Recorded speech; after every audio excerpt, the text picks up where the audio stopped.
Bienvenue à cette dévotion matinale. Alors que nous plongeons dans la richesse de la parole de Dieu, nous vous invitons à considérer de soutenir cette émission. Votre générosité est essentielle pour nous aider à développer différentes ressources de formation pour apprendre et grandir comme disciples de Jésus. Merci d'être une bénédiction pour ce ministère. Que Dieu vous garde. Comment ça va ce matin? Et aujourd'hui, on est dans notre série de dévotions matinales sur l'Épître de Jacques, qui tire d'ailleurs à sa fin, car on est rendu au chapitre 5 et au verset 13 ce matin. Julie, est-ce que tu voudrais commencer à lire, s'il te plaît? En fait, je pense qu'on est rendu au verset 12, mais on va commencer au verset 12. Ah, ok, d'accord, vas-y. Avant toute chose, mes frères, ne jurez ni par le ciel, ni par la terre, ni par aucun autre serment.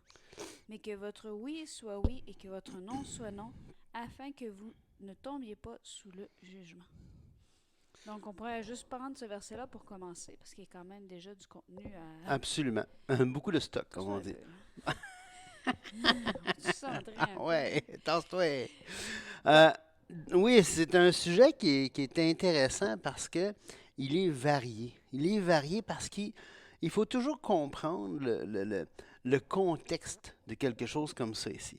Jacques, qu'est-ce qu'il dit ici? Il dit premièrement, il dit avant toute chose, mes frères, ne jurez ni par le ciel, ni par la terre, ni par aucun autre serment, que votre oui soit oui, que votre non soit non. Alors, il veut qu'on soit reconnus comme des gens qui n'ont pas besoin de dire je te jure, je te jure, je te jure, c'est vrai. Il veut qu'on soit reconnus comme des gens dont la parole vaut quelque chose. D'ailleurs, il reprend les paroles de Jésus dans le Sermon de la montagne, quand Jésus avait dit, vous avez encore appris qu'il a été dit aux anciens, tu ne parjureras point, mais tu t'acquitteras envers le Seigneur de ce que tu as déclaré par serment. Mais moi, je vous dis de ne pas jurer aucunement, ni par le ciel, parce que c'est le trône de Dieu, ni par la terre, parce que c'est son marchepied, ni par Jérusalem, parce que c'est la ville du grand roi. Ne jure pas non plus par ta tête, car tu ne peux rendre blanc ou noir un seul cheveu. Que votre parole soit oui, oui, non, non. Ce qu'on y ajoute vient du malin. Oui, exactement. Et je pense que clairement, ce passage-là a été interprété un peu à toutes les sauces. Dans le sens, ce qu'on y ajoute vient du malin. Ça fait que tu peux dire oui ou non, mais tu peux rien dire de plus. Oui, j'ai déjà connu un jeune homme qui était de bonne volonté, et puis quand tu lui parlais, ben lui c'était oui, puis c'était non. Il fallait que tu y parles, puis que tes questions soient vraiment fermées, parce que sinon, il arrêtait à oui, puis il arrêtait à non, parce que lui, il avait lu ça les Écritures, puis il parlait pas plus, tu sais. Je pense que ce qu'il veut dire, c'est que si ta parole n'est pas suffisamment... ta parole devrait suffire. Oui. Le fait de dire oui et le fait de dire non. Et quand il dit là, que tu ne peux pas rendre sur ta tête un cheveu blanc ou un cheveu noir, ce qu'il veut dire, c'est que même si tu jures sur ta tête, en quoi ça t'engage, puisque tu n'as aucune façon d'agir sur ta tête? Ouais, tu sais, il y en a qui vont dire, ah, je te jure sur ma mère. Tu veux faire quoi sur ta mère, tu sais? Donc, tu n'as aucun pouvoir, encore moins sur la terre, encore moins sur le ciel, encore moins sur la demeure de Dieu, encore moins sur son marchepied. Oui, et dans les Écritures, on voit Paul, il n'y a pas d'exemple qui me viennent en ce moment, mais j'avais déjà fait une étude là-dessus il y a quelques années, et on voit Paul, on voit David, tous les hommes de Dieu dans les Écritures font les serments. T'sais. Et Paul va en faire. Paul va faire des serments dans le livre des Actes. Alors, l'idée, c'est pas de dire, de pas, comme il y en a qui vont dire, ben moi, quand je vais au tribunal, je veux pas jurer de dire la vérité, tu sais, à cause de un passage comme ça. T'sais. Mais c'est un non-sens. C'est pas ça que le texte veut dire. Le texte veut dire que ta parole, il faut que ça vale quelque chose, ta parole. Ça dit prends le temps avant de dire oui. Puis si c'est oui, fais oui. Ça ne veut pas dire, là, des fois, on peut dire, ben oui, mais là, je me suis engagée, puis il y a un problème, il y a une situation X qui est arrivée et je ne peux pas remplir mon engagement. Le psaume 15... Là, c'est là que, justement, on va au psaume 15, qui est le propre de l'intégrité. Qu'est-ce que c'est l'intégrité? L'intégrité, c'est ce que tu vois, c'est ce que tu es. Ta parole, elle vaut quelque chose. Tes engagements valent quelque chose. Ce que tu dis, c'est pas t'es pas quelqu'un de... il dit oui, il dit non. Tu sais, c'est comme une girouette, ce gars-là, là, ou cette fille-là, là, elle dit oui à une minute, puis d'autres minutes, là, c'est non, tu sais. Donc, psaume 15. Ô Éternel, qui séjournera dans ta tente, qui demeurera sur ta montagne sainte? Celui qui marche dans l'intégrité, qui pratique la justice, qui dit la vérité selon son cœur. Il ne calomnie point avec sa langue, il ne fait point de mal à son semblable, il ne jette point l'opprobre sur son prochain. Il regarde avec dédain celui qui est méprisable, mais il honore ceux qui craignent l'Éternel. Il ne se rétracte point s'il fait un serment à son préjudice. Il n'exige point l'intérêt de son argent, il n'accepte point de don contre l'innocent. Celui qui se conduit ainsi ne chancelle pas. Donc, il est en train de dire que si tu as fait un engagement puis que ça te cause du tort, ben tu te rétractes pas parce que ça te cause du tort. Tu le fais quand même. Mais il y a quand même une porte de sortie. Dans les Proverbes, ça dit à un moment donné, si tu es lié, fais donc ceci, mon fils, va, dégage-toi. Donc, tu peux te dégager, mais c'est pas toi qui te dégages, c'est la personne avec qui tu t'es engagé. Tu expliques ta situation. Si la personne dit oui, je comprends, je te dégage de ton engagement. Bon, pas obligé d'utiliser les termes je te dégage de ton engagement. Mais là, tu n'as pas t'as reconnu que tu avais donné ta parole et que finalement, tu es dans l'impossibilité de le faire. Et rappelez-vous, Jacques avait amené cette idée-là. Hein, il dit vous devriez dire au contraire, si Dieu le veut, nous vivrons et nous ferons ceci ou cela. Donc, il avait amené, fais attention à ce que tu dis oui que ce que tu dis non. Mais ça ne veut pas dire de ne pas dire oui puis de ne jamais s'engager ou de ne pas dire non. Non, ça c'est le désengagement. C'est pas Dieu ne nous appelle jamais à se désengager. Il nous appelle à s'engager. Mais il veut que notre engagement soit entier. Je vais donner 2 exemples de Paul. Je viens de les trouver rapidement comme ça. Il dit, Romains 1,9. Dieu que je sers en mon esprit dans l'évangile de son Fils, mes témoins, que je fais sans cesse mention de Dieu. Alors là, il est en train de le dire, devant Dieu, là, je fais sans cesse mention de vous dans mes prières. Philippiens 1,8, la même chose. Dieu à témoin. Il a pris Dieu à témoin. T'sais. Alors, c'est le même principe ici. Là. C'est comme si je vous le jure devant Dieu. T'sais, Dieu m'est témoin.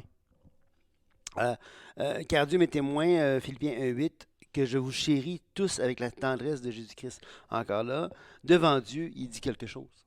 Et c'est intéressant parce que ces 2 exemples, il dit quelque chose de lui-même. Oui, absolument. C'est ça, exactement. Et de lui-même par rapport à son action envers quelqu'un, mais il ne dit pas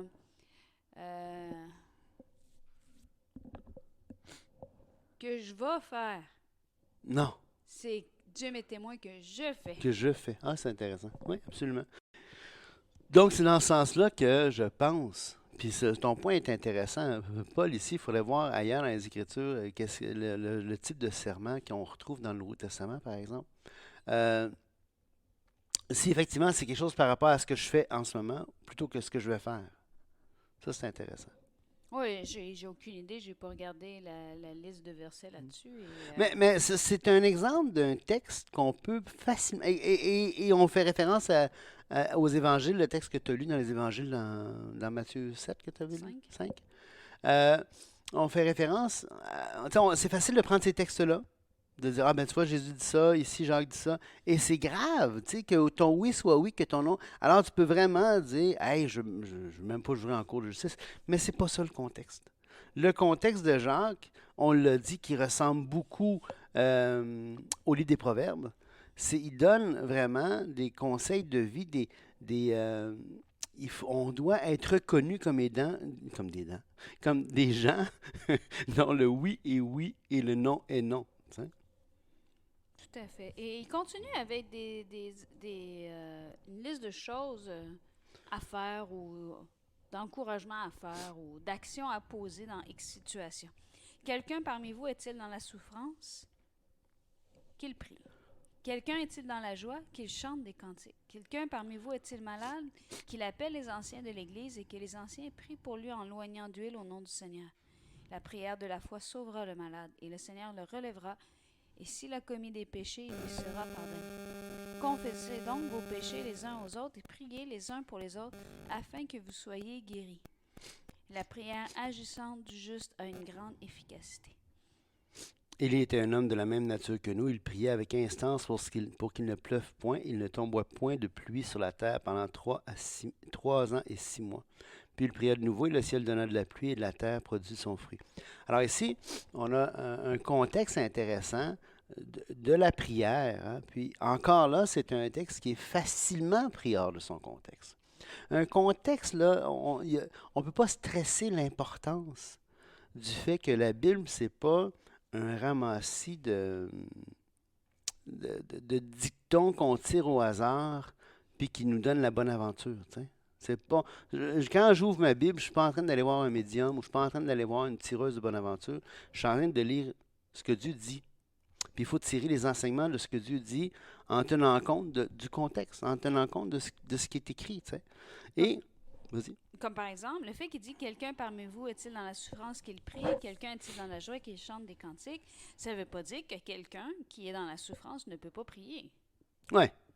Ou que quelqu'un qui est dans la joie ne peut pas... non, que quelqu'un parmi est dans la souffrance ne peut pas chanter des cantiques et que quelqu'un qui est dans la joie ne peut pas prier. Non. C'est un encourageant en disant « Écoute, si tu es dans la souffrance en ce moment, ben prie. Ça va te soulager. » Ouais. Si tu es dans la joie, mais manifeste-le. Comme chanter des cantiques, c'est nourrir sa joie, c'est nourrir sa foi, c'est exposer aussi à Dieu notre reconnaissance. C'est ce qu'il est en train de dire. Ce qui est intéressant, justement, c'est que souvent, on a le tendance à chante des chansons, ça va te remettre joyeux, tu sais. Mais c'est pas nécessairement ça que... Oui, il faut faire ça, tu sais, pour nous remettre dedans, relouer Dieu quand dans la souffrance, dans la détresse. Mais ici, c'est intéressant. Jacques dit, écoute, si tu souffres, prie, aie recours à Dieu. Si tu es dans la joie, mais chante des cantiques, c'est parfait. Mm-hmm. Mais, comme tu dis, c'est... Oui, dans d'autres passages, on voit David, à combien de reprises, est en pleine... en détresse. En détresse, autant physique que psychologique, et dire « Je te louerai encore ». Ouais. Je te louerai encore. Mon âme bénit l'Éternel et n'oublie aucun de ses bienfaits. Donc, il se fait violence, si on veut, pour louer le Seigneur. Donc, ça, c'est pas aussi impossible. Moi, je sais que quand je souffre ou j'ai un moment difficile, oui, je vais prier, mais la meilleure façon pour moi de prier, c'est de prendre un temps de louange, puis ça va m'aider à exprimer à Dieu mes émotions, puis à exprimer ce que je vis, puis à remettre dans ses mains. Ouais.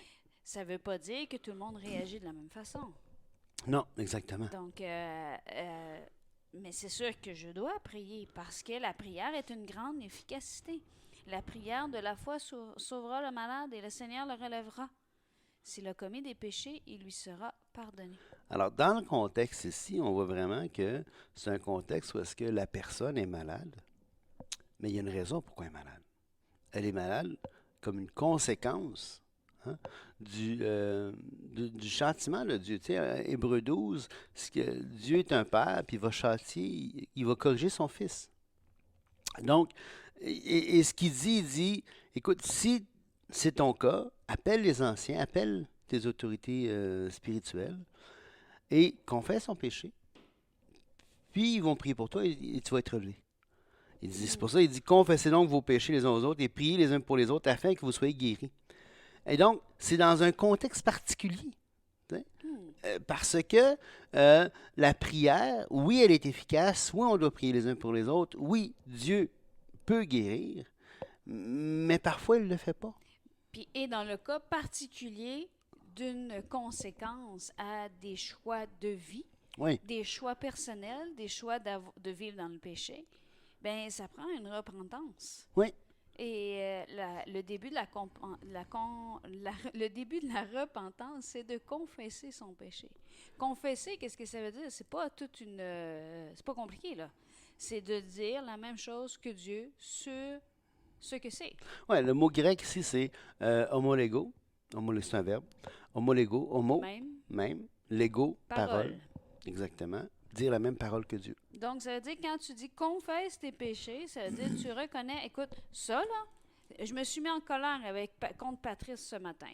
Bon, heureusement, ça donne pas matin. Ça a été hier peut-être, mais pas ce matin encore. C'est une illustration fictive. J'étais beaucoup trop fatiguée ce matin pour me mettre en colère contre qui que ce soit. Mais disons que je me suis mis en colère contre Patrice et c'est un fait qui est tout à fait fictif, mais qui Oui, pourrait ça- totalement être réel. Non, pas possible. Moi, j'aime, Non, mais jamais. écoute, je suis le calme incarné. Non. Donc, si je me mets en colère, écoute, c'est pas compliqué. C'est un péché. Je me suis mis en colère pour aucune raison, ou même si j'avais une raison, c'est rarement une raison valable pour réagir de la façon dont je réagis. Je le confesse. Ouais. Souvent, la colère en soi n'est pas nécessairement mal, si elle est légitime, mais ce qui l'accompagne, les débordements c'est qui ça. peuvent l'accompagner. La réaction, Ouais. la surréaction. Donc, tout ça pour dire que c'est pas là-dessus le sujet, c'est Non. sur le fait de confesser. Donc, Oui. je dis, ben, je reconnais. Exactement. Et c'est fini. C'est confessé, c'est pardonné. Pourquoi Jacques s'adresse ici à des croyants? Donc, et si tu es sauvé, voici, toutes choses sont devenues nouvelles. Ouais. Tu confesses tes péchés. Et Dieu te pardonne. Exactement. Aussi simple que ça. C'est pas plus compliqué que ça. Et ce qui est intéressant, là, on dit, ouais, mais pourquoi on confesse, confessez-vous les uns aux autres? Je pense que les uns les autres nous servent de témoins. Ouais. Pour que l'ennemi ne puisse pas dire, ouais, mais tu l'as pas vraiment fait. Mm. OK? Je veux dire, ouais, je pense qu'on se sert à témoin les uns les autres quand on confesse. Et c'est pas à une... Là, dans le cas ici, dans le cas de la maladie, on dit, va voir les anciens d'église qui prient pour toi pour que tu sois guéri. OK? Si tu as un combat dans ta vie sur X sujet, idéalement, tu vas voir un ancien de l'Église ou quelqu'un en autorité spirituelle pour t'accompagner dans Ouais. ton combat. Ouais. Sinon, tu vas voir quelqu'un qui te sert de modèle et que tu sais que pour lui, ça, ce n'est pas une occasion de chute. Ouais. Tu vas pas voir quelqu'un qui est aussi en train de péter la gueule à chaque pas que toi. Tu dis, hey, écoute, on va se rendre redevables les uns les autres. Si moi je me plante, tu te plantes, on va se le dire. On va se planter Parce que mutuellement. finalement, vous allez finir par vous excuser et Ouais, non c'est pas ça. vous encourager à marcher. Donc ça, c'est deux choses, c'est une chose importante. Parce que, parallèlement à ça, puis dans le contexte-ci, c'est vraiment un contexte particulier. La confession comme telle, c'est pas à quelqu'un normalement. Non, c'est directement. à C'est Dieu. directement à Dieu. Tu admets à Dieu ton tort. Et 1 Jean 1,9, vous pourrez aller le voir et je vous encourage à aller écouter notre série d'études sur l'épître de 1 Jean. Ça dit si on confesse nos péchés, il est fidèle et juste pour nous les pardonner et nous purifier de toute iniquité. Amen. Encore confesser, dire la même chose. C'est pas une attrition, c'est pas une contrition. Tu n'as pas besoin de faire de la pénitence. C'est vraiment, tu confesses à Dieu, tu admets ton péché à Dieu, et ensuite tu dis, écoute, je me détourne de ça. C'est deux choses, la confession et la repentance. La repentance, c'est de dire, OK, j'abandonne ça. Mhm. Et je marche dans cette nouvelle loi-là, voie-là. Et dans les Proverbes, on dit que quand tu te détournes d'un péché, Dieu te donne miséricorde. Hmm. Donc, Dieu t'aide avec ça dans ce nouveau chemin-là dans lequel tu t'engages. Et je ramène ce qu'on a vu dans Jacques, quand on a vu « Approchez-vous de Dieu, il s'approchera de vous, nettoyez vos mains, pécheurs, purifiez vos cœurs, hommes irrésolus, sentez votre misère, soyez dans le deuil et dans les larmes, que votre rire se change en deuil et votre joie en tristesse. » C'est pour une période courte, Ouais. parce que ces gens-là c'est comme s'ils étaient en train de dire « Hey, wow là, fais pas ton orgueilleux, reconnais ton état, reconnais où est-ce que tu es. Ouais. Prends le temps de dire « Oups, non, je suis sur une mauvaise voie. » Et dans le contexte de Jacques, il y avait tous ces conflits entre classes, entre tout ça. Et c'est un contexte où il y avait besoin de se confesser les uns les autres pour que justement cette harmonie revienne. Oui, et je Oh. pense aussi que l'utilité parfois que peut avoir la confession les uns les autres, je veux dire, mettons en couple, OK? Moi puis Patrice. Patrice fait quelque chose, il peut bien aller confesser à Dieu que Dieu lui pardonne, mais il doit aussi rétablir. Ouais. Fait que la confession peut être aussi pour rétablir la relation. Oui, c'est ça. Et elle est importante parce que ça nous protège l'un l'autre. Quand, tu sais, si tu dis, ah, je confesse à Dieu, puis je reviens comme si rien n'était, puis que la personne qui a subi l'offense, elle est comme, wow, là, moi aussi, là, Ouais. Peux-tu confesser aussi à moi que tu m'as blessé? Hein, et ça protège de l'amertume. On n'est jamais devant Dieu seul.